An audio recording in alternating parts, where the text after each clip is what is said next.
What's happening, y'all? Steve Walsh here alongside Darren Smith. Post game here in GEHA Field inside of Arrowhead Stadium. The Chiefs defeat the Houston Texans 23-14.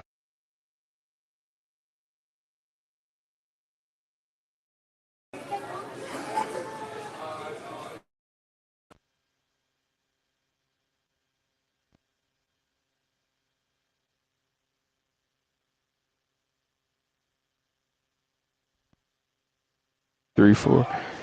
You hear me? Yeah, I hear you. We make sure we gotta always make sure the audio is straight.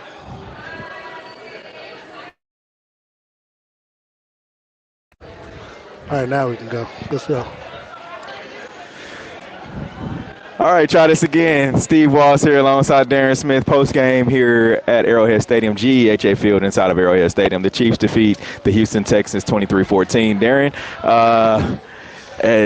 was it what you expected, the outcome? Well, the outcome, yes. How we got there. Was it? Okay.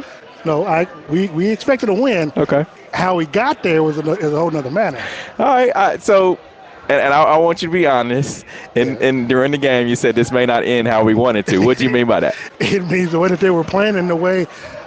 Honestly, I like the way that the Texans came out in the second half. I mean, they were doing bully ball, but also they were doing what a lot of teams try to do but can't do, which is control the clock. They ate off over 10 minutes in that third quarter. By the time the Chiefs got the ball, I think it was like 4:26 left to go in the third quarter. And so, because I think you or somebody was like, damn, it was already the fourth quarter. Without, you look up and it was already fourth quarter. So for me, the way that they were trying to do, they were trying to tie the game up. Of course, they missed the extra point, and they were hoping that the way that the Chiefs were playing offensively, they could get a stop and maybe, with Joe Mixon, Nico Collins go down, maybe take the lead and then force the Chiefs to come from behind. All right, starting with the Chiefs offense, how do you feel like they looked? It looked like more of the play calling took 3 weeks of bye week versus the players. I wasn't real impressed with the execution. I know a lot of people saying, well, they scored 23 points or whatever, and that's their average. But it was in the manner of how it looked. I mean, they literally looked like it took them, 3 weeks of rest and with the execution. So they realized that they had Kareem Hunt, and they allowed him to start running the football a little bit more, especially in the second half when they grew into essentially a two-score lead, so they started utilizing him and the clock. Latter part of the second half, and again, it was more so on the defense side of football that gave them the cushion that they did. So, overall, I would give the offense a C. Because think about it. Okay. D-Hop, along with Hollywood, were not even a factor in today's game. It was more Travis Kelce, which we expected. Right. But thing is, I think if they'd got him more involved early, it would have opened things up on the outside. All right, looking at the defense, how would you grade them? I mean, kind of 7, 8, 9 sacks they had in the game against CJ. They basically did to CJ what the Texans did to Justin Herbert last week. And, they applied a lot of pressure, and it came from everywhere. So,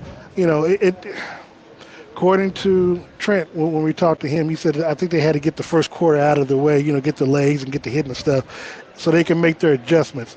And, afterwards they were able to do so. But the second half, we saw the defense that has pretty much carried this team most of the season. All right. Do you feel like it would have been different if they had, and I know fifth was a fifth, right?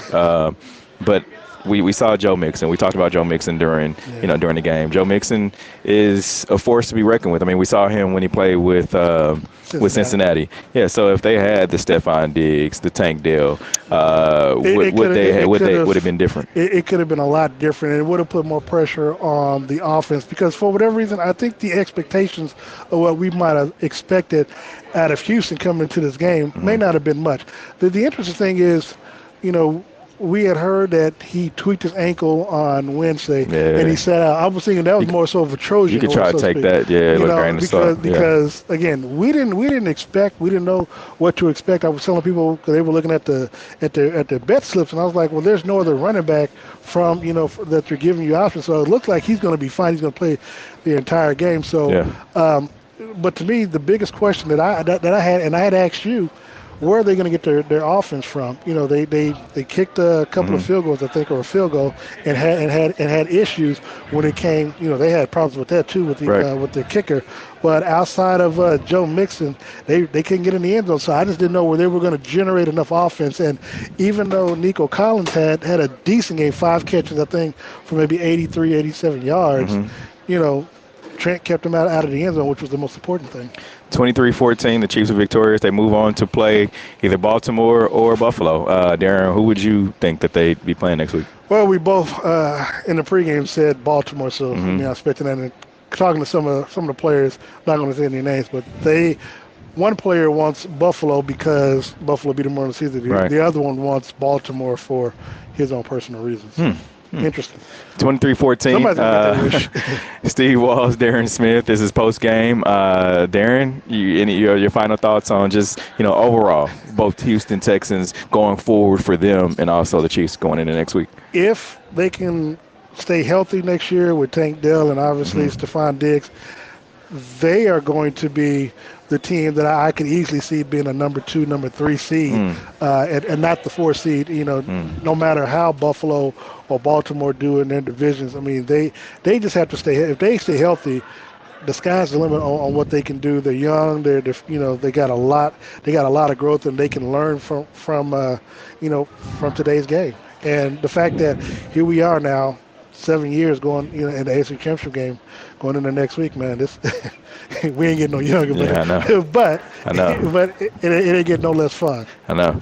All right, Steve Walls, Darren Smith. Until next week.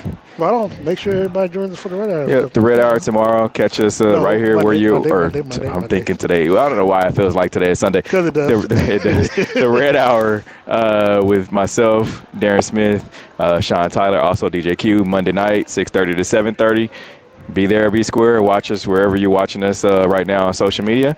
Until Monday, we are out of here. Peace. No, the Eagles better not lose because